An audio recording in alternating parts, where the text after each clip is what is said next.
দেশে বহু বছর হাম নিয়ন্ত্রণে ছিল। সাম্প্রতিক সময়ে ব্যাপক হারে হামের সংক্রমণ বেড়েছে। এর পেছনে গাফিলতি ও দায় নিয়ে প্রথম আলো একটি অনুসন্ধানী প্রতিবেদন প্রকাশ করেছে।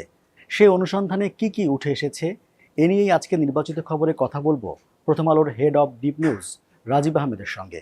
সাথে আছি আমি রিজওয়ান সিদ্দিকী। স্বাগত আপনাকে। হামের সংক্রমণ বৃদ্ধির পেছনে গাফিলতি ও দায় নিয়ে প্রথম আলোতে একটি অনুসন্ধানী প্রতিবেদন প্রকাশিত হয়েছে। সেই অনুসন্ধানে আসলে কি কি জানা গেছে? আহ, অনুসন্ধানে আমরা কয়েকটা নতুন দিক পেয়েছি। যেমন আমি যদি বলি যে হাম এত বাড়লো কেন, সেটা আমরা দেখেছি যে গত বছর 2025 সালে হামের টিকা দেওয়ার চেয়ে টাইফয়েডের টিকা দেওয়ার দিকে বেশি ঝোঁক ছিল। মানে টাইফয়েড একটা সারা বছর তো টিকা দেওয়াই হয়, পাশাপাশি আপনার একটা জাতীয় ক্যাম্পেইন হয়। মানে ওই ক্যাম্পেইনে সব শিশুকে টিকার আওতায় আনার চেষ্টা করা হয়। তো আমরা দেখেছি যে 25 সালে হামের ক্যাম্পেইন এর বদলে আপনার টাইফয়েডের টিকা ক্যাম্পেইন করার দিকে সরকারের ঝোঁক বেশি ছিল। এই টাইফয়েডের টিকা কিন্তু এই প্রথম ক্যাম্পেইনের মাধ্যমে দেওয়ার একটা উদ্যোগ নেওয়া হয়েছিল, এবং টাইফয়েডের টিকা দিয়ে পরে হামের টিকা দিতে গিয়ে অনেক দেরি হয়ে যায়। এটা একটা জিনিস পেয়েছি। আরেকটা জিনিস আমরা পেয়েছি যে 2023 থেকে 25 সময়ে, এই সময় কিন্তু টিকা আসলে যতটা প্রয়োজন আমাদের, তার চেয়ে হামের টিকা কম কেনা হয়েছিল, এবং আমাদের হিসেবে 42% টিকা কম কেনা হয়েছিল। 42% টিকা কম কেনা মানে হলো গিয়ে অনেক শিশু টিকার আওতার বাইরে ছিল, এবং যখনই আপনার অনেক শিশু টিকার আওতার বাইরে থাকে তখনই কিন্তু সংক্রমণের ঝুঁকি বেড়ে যায়। হামের প্রাদুর্ভাব যেটা হবে সেটার কিন্তু লক্ষণ দেখা যাচ্ছিল, এবং পরীক্ষায় বেশি হাম শনাক্ত হচ্ছিল, এবং এটা আপনার সতর্কবার্তাটা দেওয়া যাদের দায়িত্ব, তারা কিন্তু সরকারকে সেই সতর্কবার্তাটা দেয়নি। আরেকটা জিনিস আমরা আগেও পেয়েছি এবং নতুন করে আমরা দেখেছি যে অন্তর্বর্তী সরকারের সময় কিন্তু টিকা কিনতে অনেক দেরি হয়েছে।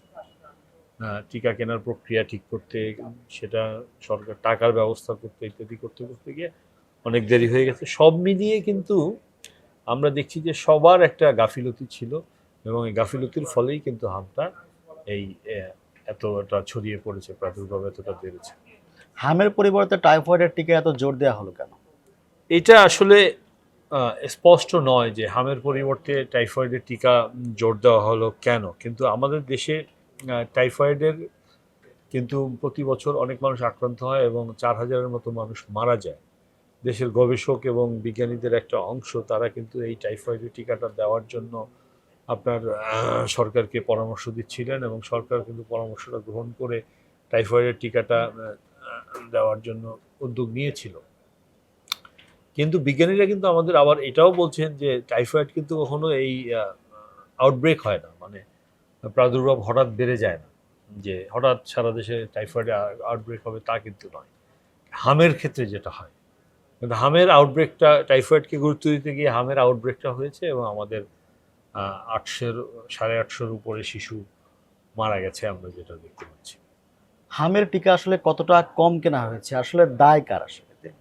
হামের টিকাটা কিন্তু আওয়ামী লীগ সরকারের আমলেই কম কেনা হয়েছিল, পরে অন্য সরকারের, অন্তর্বর্তী সরকারের আমলেও কম কেনা হয়েছে। আমি যেটা আগেই বলেছি যে প্রায় 42% টিকা আমরা কম কিনেছি অন্তর্বর্তী এই 3 বছরে, 23, 24, 25 এই সময় যে টিকা আমাদের প্রয়োজন তার চেয়ে 42% টিকা কম কেনা হয়েছে। এই 42% টিকা কম কেনার ফলে আপনার অনেক শিশু টিকার বাইরে থেকে গেছে, এবং বিশ্ব স্বাস্থ্য সংস্থা আমাদেরকে বলেছে লিখিতভাবে, প্রথম আলোকে বলেছে, যখন আপনার একটা বড় অংশ টিকার বাইরে থেকে যায় তখন কিন্তু ওই এপিডেমি, মানে প্রাদুর্ভাব ছড়িয়ে পড়ার আশঙ্কাটা বেড়ে যায়, এবং আমাদের দেশে সেটাই হয়েছে।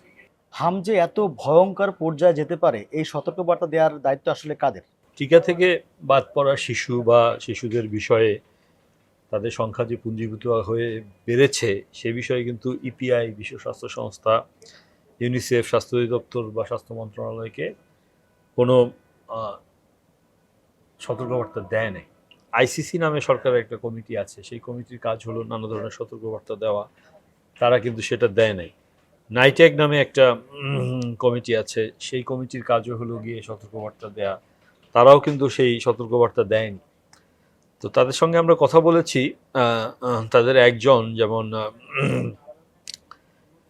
National verification committee for elimination of measles and rubella, মানে হাম এবং রুবেলা দূর করার জন্য ন্যাশনাল ভেরিফিকেশন কমিটি এনভিসি নামে একটা কমিটি আছে। ওই কমিটিও কিন্তু সতর্কবার্তা দেওয়ার কাজ। কমিটির সভাপতি অধ্যাপক মাহমুদুর রহমান, তাকে আমরা জিজ্ঞেস করেছিলাম যে আপনারা সতর্কবার্তা দিয়েছিলেন কিনা। তো উনি বলেছেন যে 2024 সালের জুনে স্বাস্থ্য সচিবের সঙ্গে বৈঠকে তারা কোন কোন এলাকায় টিকার কভারেজ কম সে বিষয়ে তাকে অবহিত করেন এবং সামগ্রিকভাবে হাম কিভাবে নির্মূল করা যাবে সেই বিষয়ে কথা বলেন। তবে তিনি এটাও বলেন যে সুনির্দিষ্টভাবে হামের প্রাদুর্ভাবের ঝুঁকি যে তৈরি হয়ে গেছে এবং সেটা সামনে ভয়াবহ হতে পারে এই বিষয়ে কিন্তু তাদের সাথে কথা হয় নাই। তো এই যে কমিটিগুলো তারা কিন্তু সরকারকে সতর্কবার্তা দেয় নাই। তাহলে দায়টা তাদের থাকছে আসলে। আংশিক দায় তাদেরও থাকছে। আপনার সরকার কমিটিগুলোর উপরে নির্ভর করবে, ঠিক আছে, কিন্তু সরকারের তো সবকিছু ঠিকভাবে কাজ করছে কিনা শেষ পর্যন্ত দায় কিন্তু সরকারকেই নিতে হয়। আপনি একটু আগে অন্তর্বর্তী সরকারের কথা বলছিলেন, তাদের দায় কতটা এখানে? দেখেন, অন্তর্বর্তী সরকার তো মানে হাম রুবেলা টিকার যে ক্যাম্পেইন মানে সারা দেশে দেয়া, সেটা 25 সালের সেপ্টেম্বরে হওয়ার কথা ছিল। 25 সালের সেপ্টেম্বরে যদি হয়ে যেত সেটা কিন্তু আপনার 6 মাস পর মানে মার্চ থেকে আমাদের প্রাদুর্ভাব হতো না। আমাদের শিশুদের মধ্যে কিন্তু ইমিউনিটি তৈরি হয়ে যেত সেপ্টেম্বর, অক্টোবর, নভেম্বর, ডিসেম্বরে। কিন্তু আমরা দেখলাম যে সেই ক্যাম্পেইনটা কিন্তু হয় নাই। না হওয়ার ফলে মার্চের মাঝামাঝি এসে আপনার অনেক বেশি বেড়ে গেল হামের সংক্রমণ এবং 870-80 জন শিশু মারা গেল। এখন সরকার যে এই ক্যাম্পেইনটা যে পিছিয়ে দিল এবং এই বছরের 2026 সালের এপ্রিলে নিয়ে আসলো, এটা তো এই অন্তর্বর্তী সরকারের 1 নম্বর। 2 নম্বর হলো যে অন্তর্বর্তী সরকার কিন্তু টিকা যথাসময় কিনতে পারেনি। টিকার জন্য তারা এডিবির একটা ফান্ডের তহবিলের উপর নির্ভর করেছিল, যে এডিবি আমাদের করোনাকালে একটা ঋণ দিয়েছিল। সেই ঋণের একটা অংশ প্রায় অব্যবহৃত থেকে যায় এবং এডিবিকে সরকার চিঠি লেখে যে এই টাকাটা আমরা টিকা কেনার কাজে ব্যয় করতে চাই। এডিবি তখন আবার ফিরতি চিঠি দিয়ে জানায় যে তোমরা এটা করতে হলে তোমার ওই ঋণ চুক্তি করতে হবে। এই ঋণ চুক্তি করা ইত্যাদি করতে করতে কিন্তু আপনার 5 মাস চলে যায়। এখন এই 5 মাস কিন্তু এই মাত্র 609 কোটি টাকা। সরকার যদি এই টিকাটাকে সর্বাধিক গুরুত্ব দিত, সর্বোচ্চ অগ্রাধিকার দিত, তাহলে কিন্তু এই 609 কোটি টাকা ব্যবস্থা করা সরকারের জন্য কঠিন কোনো কাজ নয়। আমাদের 7 লাখ 8 লাখ কোটি টাকার বাজেট হয়, একটা জরুরি ভিত্তিতেই বরাদ্দ দেওয়াই যেত। তো আমরা দেখছি যে এডিবি টাকার জন্য বসে থেকেছে এবং টিকা কিনতে অনেক দেরি হয়ে গেছে। এবং টিকা কেনার পেছনে আরেকটা অন্তর্বর্তী সরকার হলো যে তারা টিকাটা উন্মুক্ত ক্রয় পদ্ধতিতে ইউনিসেফের কাছ থেকে এখন টিকা কেনে এবং ইউনিসেফের কাছ থেকে টিকা কিনতে গেলে ইউনিসেফ 17% নানা ব্যয় আছে। সরকার উন্মুক্ত পদ্ধতিতে কিনতে ওই টাকাটা ওই সাশ্রয় করার একটা চেষ্টা ছিল, যে সাশ্রয় করার চেষ্টাটা আবার আওয়ামী লীগ আমলে শুরু হয়েছিল, যে ইউনিসেফকে বাদ দিয়ে সরাসরি টিকাটা কিনবে। এই সরকার সেটাকে এগিয়ে নেয় এবং উন্মুক্ত দরপত্র পদ্ধতিতে গিয়ে সেক্ষেত্রেও কিন্তু দেরি হয়ে যায়। তো গাফিলতি আসলে অন্তর্বর্তী সরকারেরও আছে। সবশেষ জানতে চাইবো আসলে এই যে হামের সংক্রমণ রোধে কি ধরনের পদক্ষেপ নেওয়া যেতে পারে এখন? না, টিকাদান তো আমাদের দিতে হবে। সরকারের উচিত আসলে পুরো বিষয়টা রিভিউ করার জন্য, যে আসলে আমরা যে টিকা কম কিনলাম এতদিন, এবং বিএনপি সরকারের আমলেও কিন্তু 46 লাখ শিশুকে টিকাদানের হিসাবের বাইরে রেখে দেওয়া হয়েছে। তো পুরো বিষয়টা রিভিউ করার জন্য একটা উচ্চ পর্যায়ের কমিটি করা দরকার এবং পর্যালোচনা করা দরকার, এবং পরবর্তী পদক্ষেপগুলো সরকারের কি হতে পারে সে বিষয়ে কিন্তু সেই কমিটি সরকারকে সুপারিশ করতে পারবে। আরেকটা হলো দায় নিরূপণ করা।